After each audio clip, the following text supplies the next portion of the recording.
जब जानकी जी ज्यादा बिलखने लगी और ऐसे दुष्टों को, क्योंकि वेदवती रूप में रावण ने उनको छू लिया था, सीता जी के पूर्व उनका वेदवती रूप था, रावण ने आज उनका स्पर्श कर लिया था।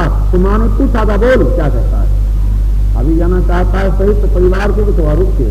तो मंदोदरी कहने लगी कि महाराज इनका स्वभाव बड़ा खराब है, क्षमा कर दीजिए, और हम मैं हाथ जोड़ती हूँ, आप क्षमा कर दीजिए और क्षमा कर दीजिए। जब माफी मांगी तो छोड़ दिया। एक यज्ञ के मंडप के मध्य में से 5 रत्न के रूप में श्री वेदवती जी की प्राप्ति हुई थी, उसी को रावण एक मंजूषा में ले आया था, और उस मंजूषा को जब मंदोदरी ने खोला तो वो उसमें से दिव्य ज्योति प्रकट हुई, और मंदोदरी ने जब प्रार्थना की तो फिर रत्नमय हो गई, उस मंजूषा में रखा।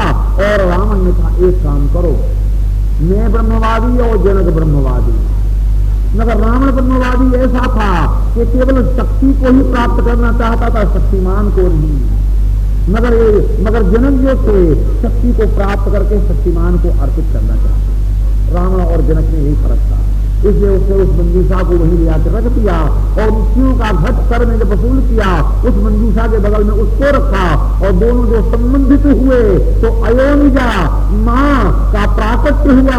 राम तो कौशल्या के गर्भ से हुए, मगर माँ पृथ्वी से बिना किसी स्पर्श से स्वतः प्रकट हुई, क्योंकि माँ अयोनिजा है, माता बड़ा महत्व है।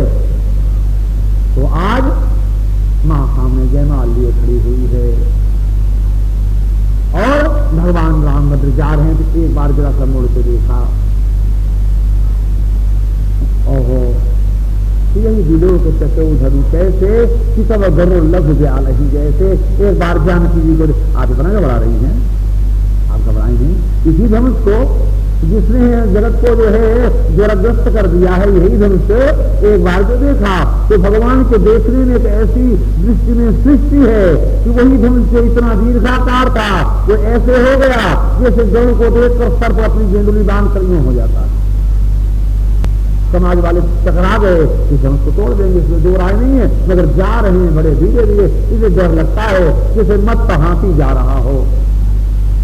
भगवान राघवेंद्र के शरीर में बड़ा सौंदर्य है, वीर्य है, बल है, सामर्थ्य है, स्नेह है, विनम्रता है, सत्यता है। भगवान चले, मगर जानकी की विकल होने लगी कि अगर धनुष कब टूटेगा, ऐसे ही धनुष टूटेगा, मुझे विश्वास नहीं है, अब तो शरीर न रहे तो अच्छा, ऐसा जो विचार करने लगी। तो भगवान ने एक बार फिर देखा, और फिर देखकर निर्णय किया, अरे मुए करे का सुधाता का वर्षा जी चुकाने, समय चुके पुण्य का पछताने, असत्य जानकी देखी प्रफुल्ल के लगे प्रीत विशेषी। भगवान गदगद हो गए, जानकी जी को एक बार निहारा, मगर उन्होंने कहा, धनुष तुम बहुत छोटे हो गए हो, इतने लघु धनुष को तोड़कर एक बदनामी प्राप्त करना है, पहले तुम बड़े बनो। जब काम भगवान श्री कृष्ण से युद्ध करने के लिए आया है, वामन के चरित्र से लोभ दमन होता है, और बुद्ध के चरित्र से दंभ दमन होता है।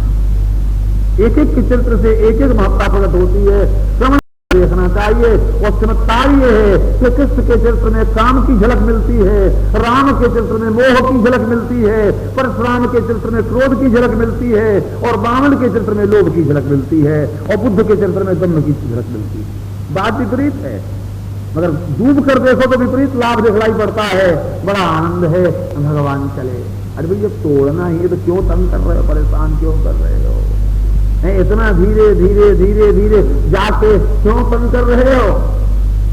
परंतु जब पास पहुंचे, भगवान ने जब धनुष को उठाया और गुरु को प्रणाम करके उठाया, गुरु ही प्रणाम मन ही मन कीना। लोग बतलाते हैं कि एक मछुआ था, उसने अपना गुरु बनाया था बगुले को। बगुला मछली यूं फेंकता था, और ऊपर से मछली आवे तो दांत से यूं पकड़ लेता था।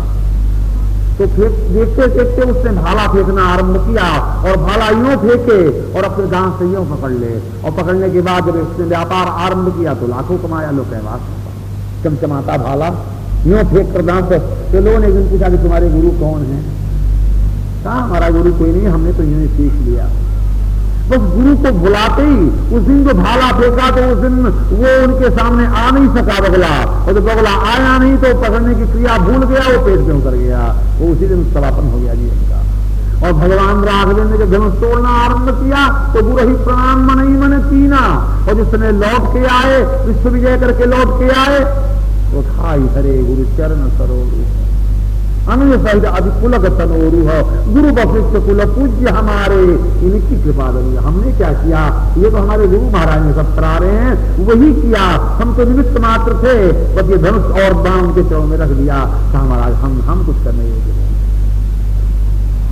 तो आज वही प्रणाम मन ही मन कीना, और अति लाघव उठाई धनुलीना, दान के उदामिनी जिमी जब नयो, और पुनि नाभ धनु मंडल समभाव। धनुष लेके जब खड़े भये, एक बार धनुष यों फेरा तो पूरे आकाश मंडल जैसा बड़ा बनाया, नभ मंडल समभाव। साथ छोटे से धनुष को तोड़ के बदनामी नहीं उठाना है, वो विस्तृत किया, और मगर विस्तृत करने में क्रिया इतनी त्वरायुक्त थी, इतनी त्वरित थी कि लेत चढ़ावत खैसत गाढ़े, काहू न लखा बेग सब उठाड़े, कैसन राम मध्य धनु तोड़ा।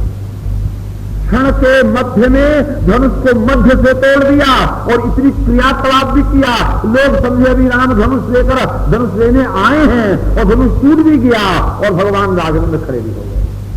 वाह, ये त्वरा साधना का स्वरूप है। जब साधना आरंभ करो तो अल्पारंभ क्षेम करा, जब साधना का मध्य हो तो और त्वरित हो, और जब साधना अंत होने लगे, पूर्ण होने लगे, तो पूर्ण त्वरा से चलो, मगर गुरु की विस्मृति न करो, ये संदेश है। और इसमें 3 बात का विशेष फल प्राप्त होगा, लेप, चढ़ावत और खैचत। लेप देत का कार्य कर्म में होता है, और चढ़ावत का कार्य उपासना में होता है, ये कार्य चढ़ाना है। और खैचत अपने प्राणों को खींचकर ब्रह्म तत्व में स्थिर करना, ये एकदम अंतिम ज्ञान की स्थिति है। इन तीनों में जो बाधा आ गई थी, नारायण ने उसको उपस्थित किया, और धनुष जो तोड़ा तो उसके टंकार से, उसके ध्वनि से 2 कार्य उपस्थित हुआ।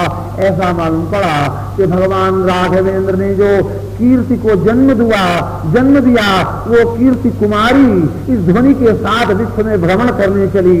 आपको मालूम नहीं, भगवान श्री कृष्ण की, भगवान श्री राम की कीर्ति आज दिग दिगंत व्यापनी हो रही है। मैं उनका पुण्याहवाचन करने जा रही हूं।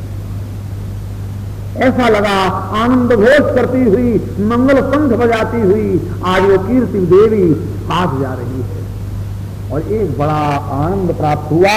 इस पर सबका ध्यान नहीं किया, बाज तजी महाराज चले।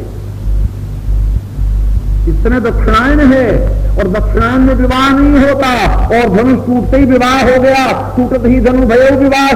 भगवान ने ऐसे झटके से धनुष तोड़ा कि सूर्य के घोड़े भड़के और दक्षिण से उत्तर आ गए।